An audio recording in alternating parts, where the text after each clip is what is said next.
Hi, everyone, and welcome to another episode of Simplifying Network Automation with NetGroom. Um, I'm happy to have a good friend of mine today joining us on the stream, Rick Graziani. Rick, welcome. You want to say a couple of words, introduce yourself, tell people. I'm sure most of the people will know who you are by now. Rick, I mean, folks, if you've been in the industry, for sure you've seen his books, his videos, his Netacad work, his college students. I mean, I'm sure you have a big following, Rick. Uh, But still, would you like to say a couple of words about you uh, or what do yeah, you do? yeah, sure. Yeah, it's good to see you, my friend, You and too. You yeah, too. good and neighbor. Uh, so yeah, my name's Rick Graziani. My full time job is I teach at Cabrillo College. Been there many years. We were a Cisco Networking Academy, one of the first 25 back in 1997. So Wow. yeah. And then I also teach halftime at University of California, Santa Cruz, and I also do some work for Cisco Networking Academy. I'm on the curriculum engineering team that develop a lot of the curriculum and stuff. And I was telling you earlier, Adrian, I'm also now thinking about getting a paper route just so I have something else to do during the day. Yeah, it's gonna be rough because there's people are not reading newspapers anymore because it's Ah, man, all that's what you told me. So there went yeah. my big career choice. All right. Yeah, I mean you know internet had killed the paper route basically. Yeah. Yeah. Well, I have to find something else. But anyway, Um, great to be with you. Great to have you. Great to have you. How did you kind of get into automation? Right, I know you're teaching students Netacad courses, CCNA, and all of that, and then DevNet came along a while back. So I think you kind of saw that there's an opportunity to kind of bridge these two worlds. Like, Yeah. how did you get involved with the automation part of this thing? Yeah. Well, a lot was happening a few years ago, DevNet, and the whole move to everybody learning the code and everybody has to learn Python or something. And it actually started with this really big push for everybody learning the code and even people involved in IT, networking, students. Uh, but part of my frustration was that we're showing, teaching, wanting our networking students to learn how to code, but they're not applying that code to what they're learning in networking. Yet we're saying you need it. Uh, and my presentation will go into some of this as well. But DevNet, great program, came along, a lot of great stuff, a lot of cool things happening there, and continuing to be happening. Uh, but for I think the entry level student, somebody just beginning, that's kind of a more of a heavier lift to get from just learning. You're starting your CCNA, maybe even you're in the CCNP, but you've been doing everything with CLI. And how do you make that move? And how do you get into the world of automation, programmability, DevNet, and everything else? And I'll address a little bit of that in the presentation as well. And I know you and I have had conversations about this too. Cool, cool, cool. So, should we jump into the presentation a bit and show Sure. folks? All Yeah, right, that'd be great. Uh, there we go. so let me talk a little bit about how all this kind of came about for me. I teach a lot of networking courses, and been trying to get my students involved with a little Python and a lot of CCNA, CCNP level stuff. And along came this other world, software developers, and everybody's learning to code. And that's kind of, people, I think some of the networking students and people networking kind of feel like, what I'm doing, is it obsolete? Which it isn't. And are they doing the cool stuff and all this? And, how do we get our students there? And besides just the DevNet stuff, there's a lot happening in the world of networking with programmability and automation. And what I wanted to do is find a way that we could bridge our students, get them from there to also be a part of this as well. And one of the things I really like about Netmiko, so uh, I'm throwing Terraform and HCL in there now because I know that's becoming kind of an important topic here. And I saw your great thing you did with Story, I think it was, on With Terraform. Story, we've done once. Yeah, with Janeke, we've done on ACI. We've done a lot of Terraform. With Okay. Dexter Park from Starbucks, we've done it for Meraki. Yes. So we have a bunch of Terraform content. And, there's like more Terraform content coming up in the next session. So, yes. Yeah, so it's just, and so a lot of what's happening is way over here. Even Ansible is a little tricky, without maybe if you have a Windows or Mac, you might have to use VM and you've got to use, you got to be into understand a little bit of structured data and, a little Python helps, but especially over here. I mean, there's a lot of things happening before you even are doing anything. You got to kind of have a handle on many things. So one of the things I like about Netmiko and even Napalm and Nornir, we'll talk a little bit about that as well, is really there's not much to it. You can get started really easy. Matter of fact, as I'm using right here, and I'll show you this in a moment. I'm using some old iOS equipment. So you don't need anything fancy. We'll talk about that, but it's a really easy way to get started. So, getting started in this can be kind of a challenge for many, for all of us, by the way. And, Netmiko makes it really easy, and you don't have to know a lot about any of this stuff. And as you move into Napalm, which takes it kind of a little step further, gives you another introduction into structured data, dictionaries, and that sort of thing. So, why Netmiko?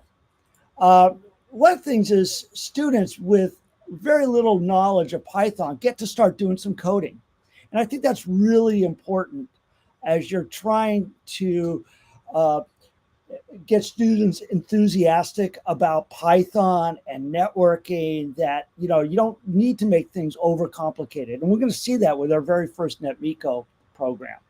So students with very limited knowledge of iOS, you don't need to know a lot of, you can, as you're just starting your iOS journey, you can do this. It uses Cisco iOS commands, which is, I think, an advantage over Napalm for beginners because you're not using any kind of vendor agnostic commands. You're using something that's familiar. What you're learning in iOS, you can now apply with Python. And minimal requirements. All you need is SSH. You can even use Telnet.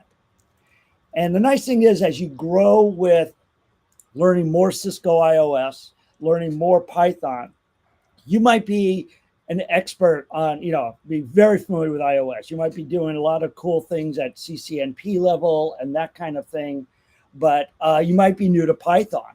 So this is also, I think, an easy way to get started with this as well. So, if you look out there, are these tools that are being used, and you can just kind of search for, what's happening out there. And you can see, yeah, these are very popular tools. In the O'Reilly book, the second edition of the Network Programmability and Automation book, they talk about how Netmiko is a great way to transition. And others in the field, like Ivan, have also talked about how Netmiko is a great way, not just to get started, but to do some pretty sophisticated things as well. So getting started is pretty simple. Mm-hmm. You just need to install Python, install Netmiko, and just make sure you have either Telnet or SSH connectivity to a device. Ideally SSH in this Yes. time and age. Yes. Yeah. The only reason I mentioned Telnet, and I use SSH, and I get my students early on to use SSH, and I try and let them know only in a lab setting. But, and sometimes it's, as they're learning other things, they're not ready for all this SSH stuff. But soon after, yes, definitely SSH. So this is my setup right here. It's actually, that is, right in front of me. And I'm warming up the office over there. Yeah, I know. I was telling you, it's my office is, I was just telling you, probably about the size of a small jail cell. Uh, Maybe that's appropriate for me. I don't know. But yeah, it's more these things generate a little bit of heat. We kind of forget about that when you're in a big lab or something. So and these aren't, these are 2960. I got 2960 switches. I got 2901 routers. So it's not like I'm using state of the art gear or anything here. Mm. I'm a call. We're But at still, right? The commands are still there. iOS yeah. is still there. Yeah. That's I all mean, you they're need. end of life, end of support by now for sure. But they're still usable. You can still learn on Yeah. them. Don't tell my college it's end of life, end of support. They won't believe that. Um, no, but and that's why I like using this stuff. Is to show people you don't need the latest and greatest. You just need something that you can want to get something cheap you can play with iOS on. Get something end of life. Um, so I've got this kind of setup already, and really, you don't need all this. You can get started with a single switch or a single router.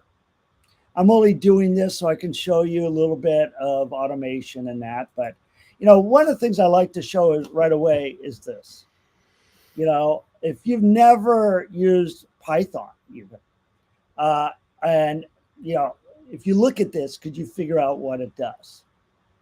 Yeah, it's pretty straightforward. It's readable. That's one of the advantages with Python, right? That is like, yes, you're importing the library, you're establishing a connection, you're using the Netmiko library, you're using the connect handler method in there, you're passing in parameters, right? And Yeah. then you're sending a command And and you're even if you don't, disconnecting. and even if you don't understand that stuff, that you're just learning Python, at least you can see, wait a minute, I see this IP address, iOS, username and password. That must be SSH, show IP interface brief.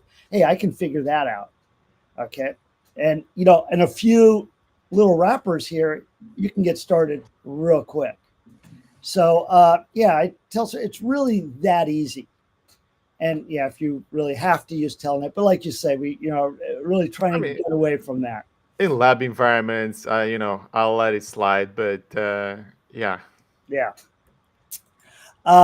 So a little bit on what this does, and this is all you need to really get started. Is you import the Netmiko library, and for a beginning Python student, they might they might not even have gotten to where you import anything yet. You use this Netmiko Connect handler where you create, use this you can just see this is device IP address, device OS, and the SSH username and password. And it creates this connection object. And when I talk to students initially about all this stuff, I try not to confuse them with words like object yet until we've gotten there. But you can think of it as just like a variable. And which we're going to use down here to send commands, to send commands like show IP interface brief. And then just to, be a good network citizen, programming citizen, we disconnect and make sure, the session's disconnected for a proper cleanup. So, basically though, this is all you need, these three Yeah. things. And then just add Cisco iOS. So let me show this here. I think I've got this. Yeah. So here I'm running it here. Here's the program here. And I got a couple of other things added, some little print commands, but no magic here. And I'm just going to run this. And you can see the output down here. I'm actually running it twice, and I'll kind of talk about that in a moment here.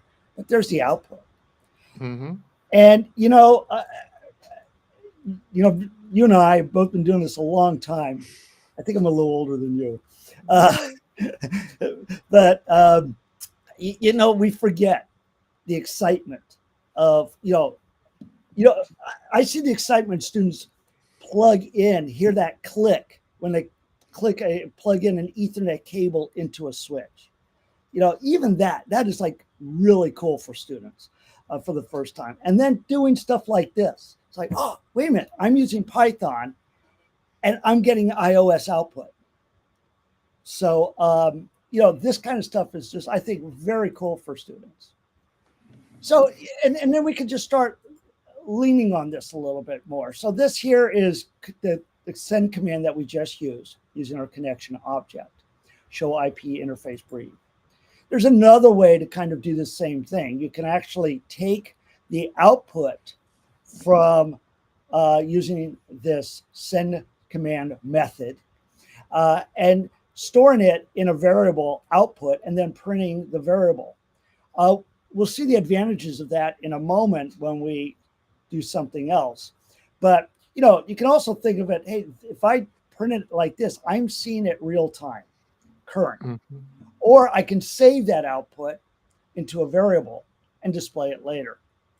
And that's kind of what I was doing here. So you can kind of see, I'm seeing the same information. One was just, real time. The other one's after I sent it to the variable, and then I printed the variable. Mm-hmm. So there's some other cool things you can do. There's another method called send command expect, and that's right down here. And send command expect is when we're sending something. Let me kind of go through this. When you do a copy running config to startup config, it just doesn't automatically do it. It comes back and wants you to verify destination file name startup config, and then of course you hit return. So there's the send command expect that says here what you can put what's called an expect string, and you can put any part of this string in here.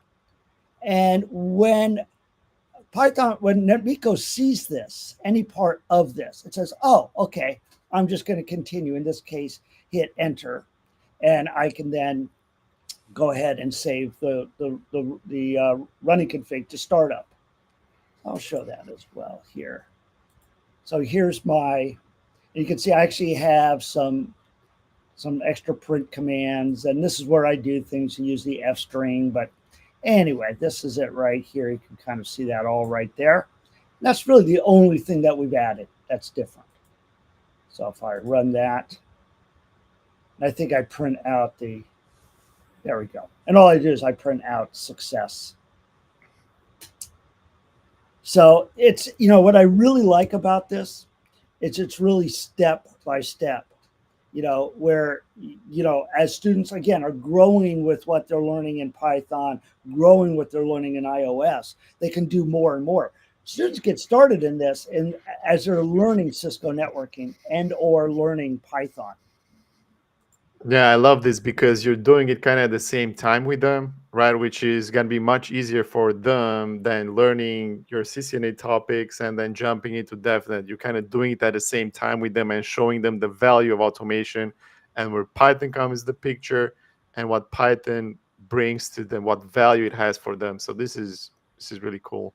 Yeah, I really like, and it's like you said, I just really like the idea that students can start doing this right away and applying Python to networking. A lot of times when, teaching Python, they're using examples that have nothing to do with networks. Yeah. And so I like doing that as well. There is also some other methods. So there's a whole variety of methods that we can use. This one's called the save config. And this just simplifies, instead of doing the copy run to start, there's actually a method we can use that just save the config without doing any of that stuff. So this is just, saving just connection save config, and that's all it is. And then I actually, at the end of this, I send the command show startup config so we can see the startup config. So let me, got that here someplace. Let me kind of get rid of some of these. Here we go, save config. I'll run that. So here it is right here. So actually what I've done here is I'm actually erasing the config first. So this is doing something a little different here. I'm sending the command expect, erasing the config, and here's the expect string, continue. So I erase it, and then I'm saving the running config to startup with the save config. And then I'm printing I'm showing the startup config. But it's all Cisco iOS commands that you already know. And it's really all these Netmiko methods that we already know. We have the send command that we learned earlier, send command expect, and the save config. Mm-hmm. So let me go ahead and just run that. So I erase the startup config. It says erasing. There we go. Start config not present. Then I copied run to start and just printed the startup config down here. Nice. That's nice. The expect string, it basically doesn't enter for you, right? Yes, I want to proceed further with. And there's places we can use that, like with extended pings and some other things as well. If you want to, actually, I'll share my GitHub repository where I have all of these programs and other things that people can use any way they want and never have to give me credit for anything. I didn't invent Yes. Python and I didn't invent iOS, so you don't need to credit me for any of it. By the way, I always tell the only requirement I tell people if they want to use, borrow, steal my Python code is that they can't criticize my code. My so especially my students, because they're probably better programmers than I am. All right. Especially since they get it for free, right? So I mean, if you would pay, I was like, I get it. Well, I don't think that stops some people, but it's okay. True. It's okay. A lot of my code, is I start with something simple. Some of my, I'll show them some of my other playlists I do with TCP/IP and sockets and stuff. It always starts off as a small little project, and then I grow and grow and grow, and then I get all this code that I wish I would have started a different way. But anyway, so yeah, here's the save config. That's just showing the output there. So, if we look at what we've done so far, we've imported Netmiko. We have our connection handler. Mm-hmm. We have our disconnect. We send command for user exec commands like, show running config or whatever we want to do. We have the send command expect for when it expects a prompt after like copy run start or erase startup. We have the save config. And there we go. So, I do have, and I've got some more examples coming up, but yeah, I mean, some examples for the extended ping. You can use the send command expect. There's some other cool things that I don't show here, but if you want to display the prompt, you do find prompt. We're going to show the prompt here in a moment with doing some configuration commands. So let's go ahead and take a look at the send command. Mm-hmm. So using it to configure a device. So this is one way that we can do things. I'm going to show a better way here in a moment. But this method here just takes you into privileged exec mode. Now for that, you're going to have to add on to your connection object secret and then whatever your password is. Okay. The enable password, right? Yeah, the privilege mode. The privileged exec right. password, the enable secret password. So you want to add that. Then you can actually, if you want to do this step by step, you can. This will just take you into global configuration mode. And then you can do things like send command, maybe create an access list. Mm-hmm. And you can also then, you're still in global configuration mode. You can exit global configuration mode, and then you can send the command show running config, pipe it out to just a section on access list to verify it and disconnect. I'm going to show a better way of doing things like this, but yes, it does give you that granularity where you can do things step by step by step if you want. This is exactly what you would do on the CLI, basically, exactly. Right? You would connect, you would enable, put in your credential, your enable password, then config terminal, then do your command. Yeah, so it mimics one-to-one, basically what you would do on the CLI. Yeah, and I should give a shout out to Kirk Byers, that is the one who's responsible for doing Netmiko, and I really love how chose to use these commands here that are similar to what enable, config mode, global configuration mode, exit. So they're commands that are similar to the Cisco iOS commands. So yeah, let's see, 1F here in my library. So you can see here's the commands right here. And you can see I've got the enable password up here. Mm-hmm. So let me clear this out here. There we go. Okay, and all I've done is verified it with the show running config here, and you can see, yes, it did create the access list. So there are, there is a better method. You can actually use something called send command set. So again, Netmiko right there. Now in this case here, device, what I've done here is just showed something a little differently. I have my IP, instead of putting the address here, I just said device, and I put device as a variable here and gave it the IP address of a device. We're going to see how we can do a little for loop as we begin to see how we can use this to automate and scale better with multiple devices in a moment here. So we can actually do this stuff on not just one device, on several devices. So yeah, I see where this is going. Like, it's gonna go to a for loop eventually to connect to multiple devices. This is yeah, cool. one and when we get there, one of the things my students, it's funny in the lab, one of the first applications they like to do that with multiple devices in a for loop is before they leave the lab, they have to erase all the startup configs. And instead of going around and typing that in, they go, wait a minute, I'll just run this Python code to do that and I'm done. So anyway, so we're going to use this connection send config set method. And what this does is actually, well, as it says, it refers to a list. So this is, here now we're using a Python list. Okay, just a simple list of commands, just like you would use in Cisco iOS.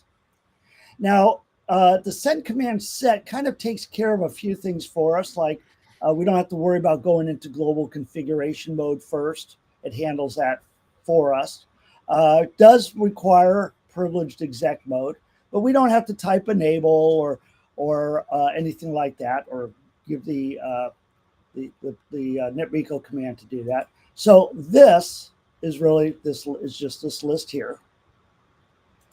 And then we can go ahead and just run this. And then we're going to verify by doing send command show IPv6 interface brief. So what I'm doing here is on my router, I'm just adding IPv6. So think of this as a way that you could, how do you push out all these? You've already got IPv4 connectivity on your network. And maybe you're doing a big lab, or maybe you've got, you want to start experimenting with IPv6. You've already got connectivity, so you can do this. You can push out your IPv6 configs globally to multiple devices. And then we'll disconnect. So let me go ahead and run that.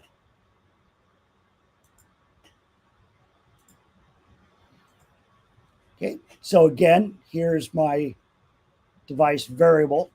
I've got my list, and in my connection object, I'm just referring to the device variable for the IP address. And I'm going to send that list of commands, that set of commands, and then we'll just verify it with show IPv6 interface brief.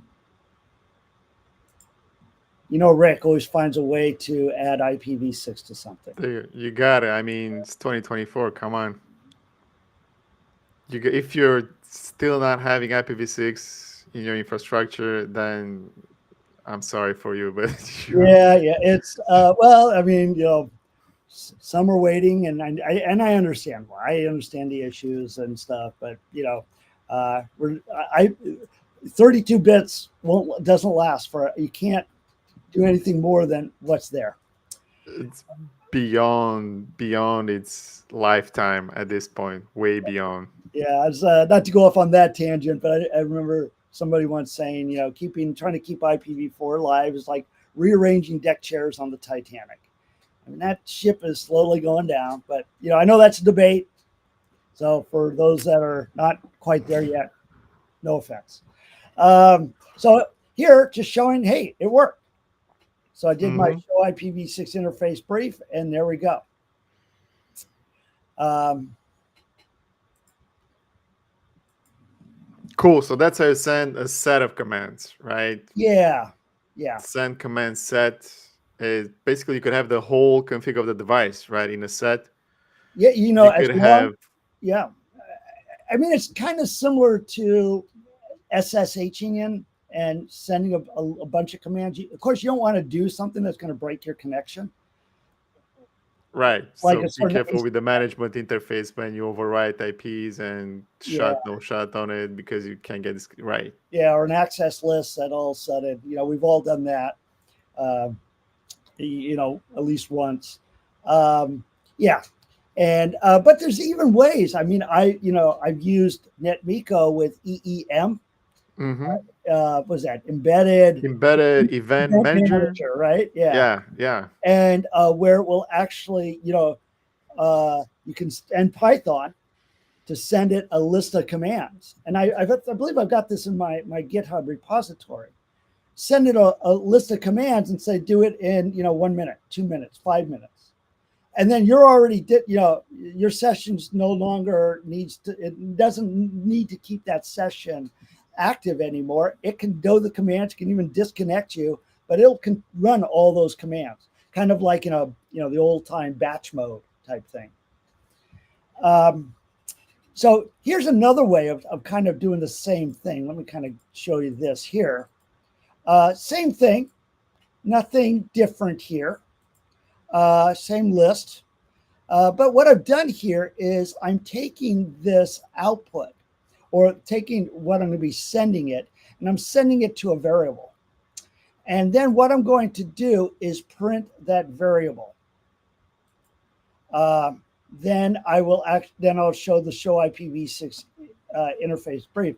And what this is cool is it actually will show you by printing the output, it's actually going to show the commands being run, including the prompts, which is pretty cool. And of course, then we disconnect. So let me do that one here. So notice this one here just showed the output. Didn't show it, Mm-hmm. didn't show running the commands. Mm-hmm. So let's do this, the 4B here. Make sure I've got the right one here. Okay, all looks the same. The only difference, here we go, output. So this, I've sent it to the output variable, let's call it, and then I'm just printing that. And then let's take a look at what we get here. Clear. Let me run this.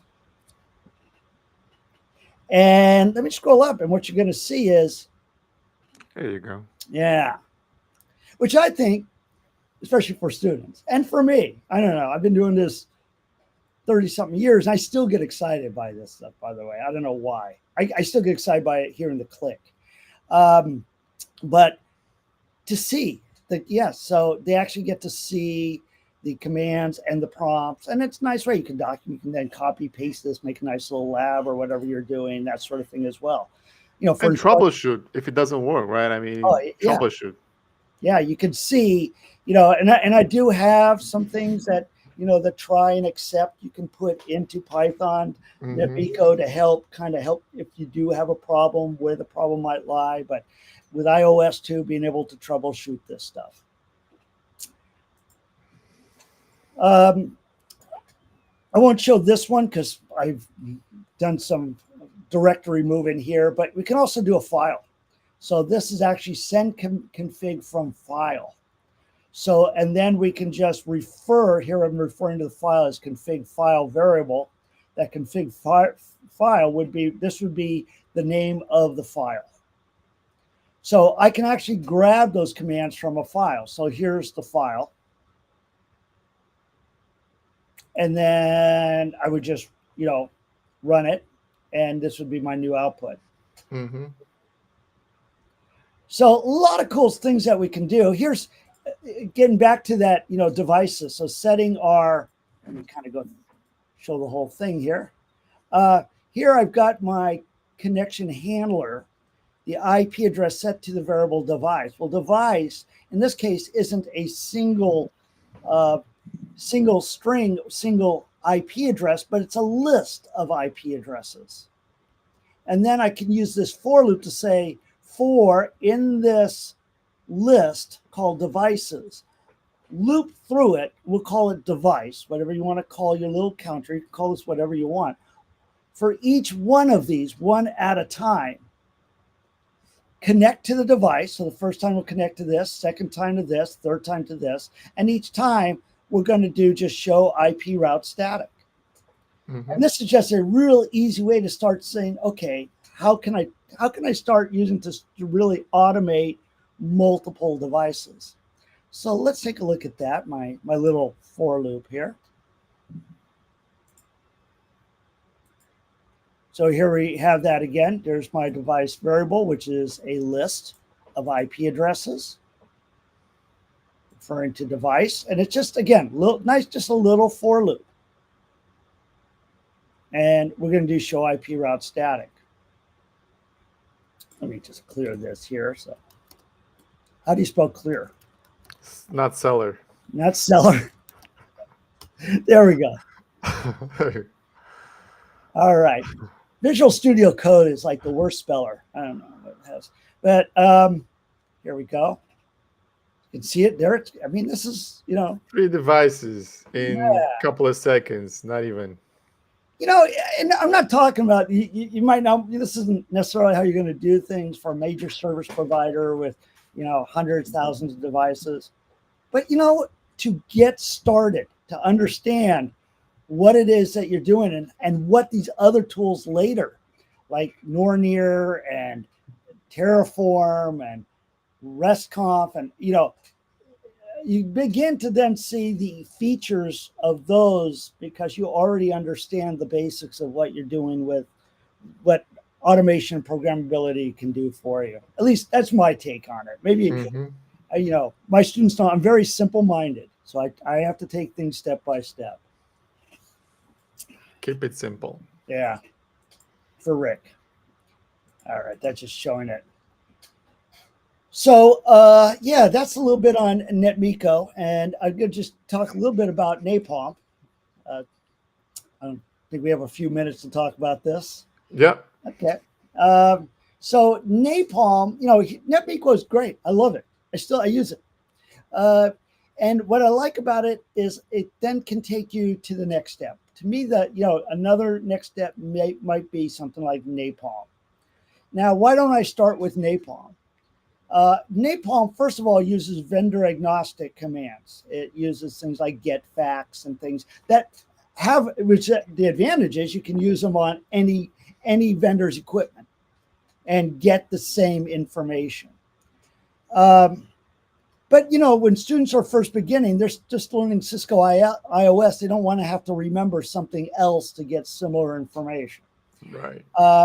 Also, as we'll see here in a moment, we're going to have to use,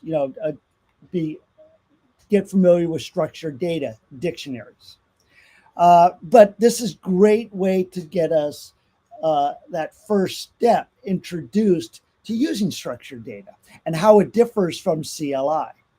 So why Napalm? And first of all, that's what Napalm stands for. If I don't read it, I have no idea what it is. Network automation and programmability abstraction layer with multi-vendor support.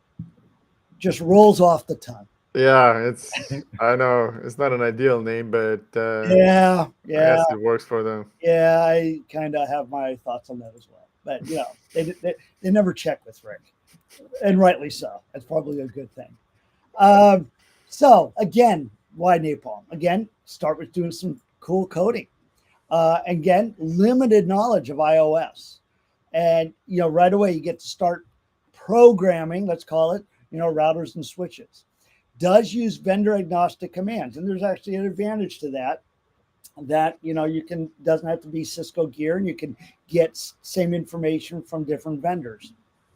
Some basic iOS is helpful. And by the way, if there isn't a Napalm method to do this vendor agnostic command, you can use a CLI command within Napalm, but you have to then kind of parse the data yourself. So, and put it in the structure one. That's a little bit more advanced. So it does support CLI commands and output. Again, minimal requirement, does require SSH, not Telnet. And it's a easy introduction into structured data. Before you get into netconf, restconf, and every Terraform and all those cool things, this I think is easing you into the shallow water before you go into the deep end. And again, as you grow with Napalm, Python, and also as you grow with structured data, and I know you and I have talked about this, that can be a challenge, even for those people that are really familiar with those other tools. We'll look at this in a moment, but getting output in a somewhat complicated looking dictionary with nested dictionaries and lists and all lists, yeah. And pushing that out to some kind of format where you want to see a nice table or list of things in a report that you want to see it in can be a challenge for any of us. Yeah. Anyway, getting started, install Python, install Napalm, and anytime you're probably working Pretty print. Yeah, pretty print. When you're working with dictionaries in Python, it's always good to install this, and I'll show you why in a moment. And verify SSH. So let's take a little look at this. It's a little bit more involved. We import Napalm. It has this network driver. So you actually have to tell it the driver and assign it to an object that I'm calling driver. That's basically specifying the operating system, right?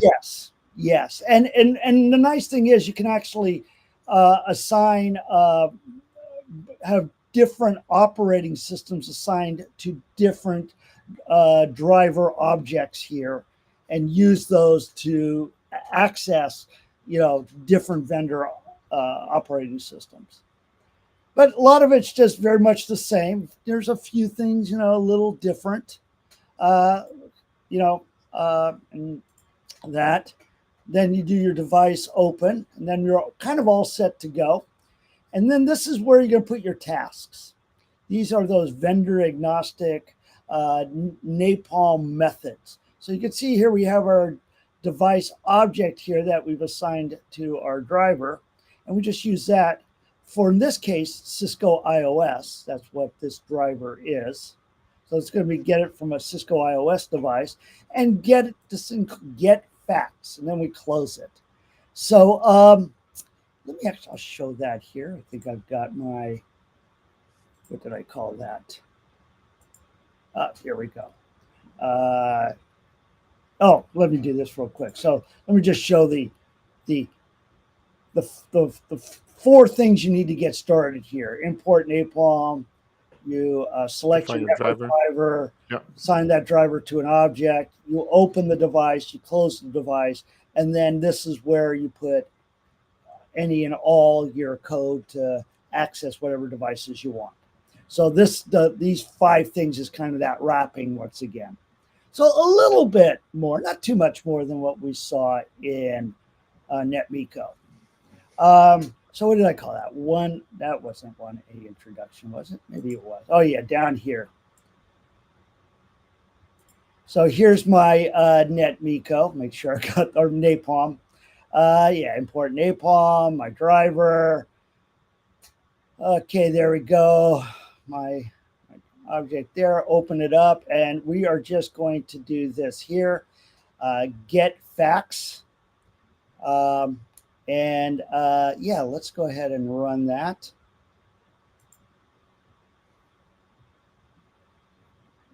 And so that looks a little weird for people new at this. So let's take a look here. So it gives us to us in a dictionary type format, key value pairs. and I've kind of color coded them, but that's not kind of really easy to read, even if you're comfortable with reading dictionaries. So what we can use here is, this is where we use that pretty print. So besides importing Napalm from pprint, import pprint. So we're just going to use the pprint function from pprint. And really the only difference here is, instead of print device facts, okay, I'm going to do pprint device facts. So let's take a look at the difference there. 1B, let's see, make sure I got that here. All right, so you can see here I'm using pprint. Mm-hmm. Okay, so if I run that, now, oh, okay, that looks a little easier to read. Better, yeah. Yeah. So, let me kind of go back to this here, but we can see that, at least we have these what's called key value pairs. Mm-hmm. And it's going to give us the same information, or, same format of information, no matter what device we're connecting to, which has definite advantages in that CLI. It's nice. It's kind of great for human readable, but it's not easy to parse and take different CLI outputs from different devices, and you want to make a nice whatever. And even within Cisco iOSs, there's slight format differences. Mm-hmm. It's going to give it to you in a structured format. So this is what I like about Napalm, is it starts to introduce us to the advantages of using structured data, and why netconf, restconf, Terraform, and all of them use structured data, because now we can actually start doing things with this. We can, of course, we have to start learning how to get this information out of these dictionaries, various dictionaries, and show it in a way that we want to be able to look at it. Here's some other methods, and I'll run this here too, but these are some other methods: get facts, get environment, get interfaces, get ARP table. And again, if there isn't a Napalm method, there's stuff for OSPF and others. But if it's not there, yes, you can use a CLI command, but then it will give it to you in a kind of a dictionary format, but you're going to have to do some massaging. Massaging. That's a good way to put it. So let's see. What did Rick call that? Oops. Well, let's see if I can find it. 1E. 1E, is that what I called it? More methods. All right. Yeah, here we go. All right, let's see what it looks like. So then, to figure out, right, get environment, get facts, what actually information they contain, I mean, it's documented in the library documentation, right? So you go to Napalm, you check documentation, then you would see exactly what methods does it have available for OSPF, for PGP, for all the features that are running. And if there's a feature that is not there covered by Napalm, then you can run just like a regular CLI command and massage the output data. Yeah. And once again, it's just a nice way to get students introduced to that world of using structured data. As you move into the Terraforms and netconf and restconf and even Ansible, being comfortable with getting output like this and doing something with it, and being able to kind of, see that you have, let's see there. So I'll show a little. So here we have our get facts. Get facts, get environment. So you can see we have a key with a value. That's another dictionary of key value pairs. So knowing how to display that in Python, it's actually kind of, it's a good exercise to start here. So when you're using, when you're using restconf, netconf, and that, it's going to give you, depending upon whatever Yang model or whatever you're using, some kind of structured data in that format. So it's good to get to learn how to start massaging this. So here's our interfaces. Mm-hmm. And even an ARP table. So yeah, just that's what I've got. And I do have this stuff on my GitHub.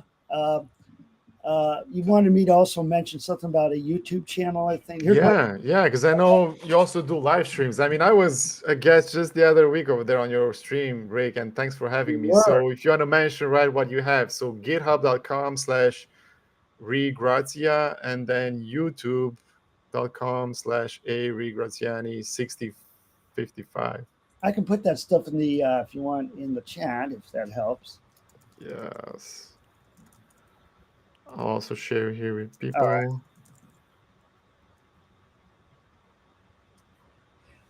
And definitely connect with me on LinkedIn. But I do want to show, you mentioned to show the my YouTube channel. Is that all right to show that real quick for? Yeah. You want me to show that the labs that we were talking about earlier? Yeah, So let me go. show them. That was really cool. There's a lot of cool video content in there. There you go. Here's Yes. my YouTube channel here. I've started a playlist. I got to advertise this one here. Students want to always hear from those that actually are doing this out there for a living, not just Rick. But those are real networking engineers, especially someone like yourself that went through the Networking Academy and I got to, be, what you're doing today. So I started this playlist here. I started with a friend of ours, Russ White, and then interviewed you. You were my second guest. I'll be doing more. But I had students with me as we interviewed both of you. My students love this because, and then this is putting it on YouTube. It allows other people to see this as well.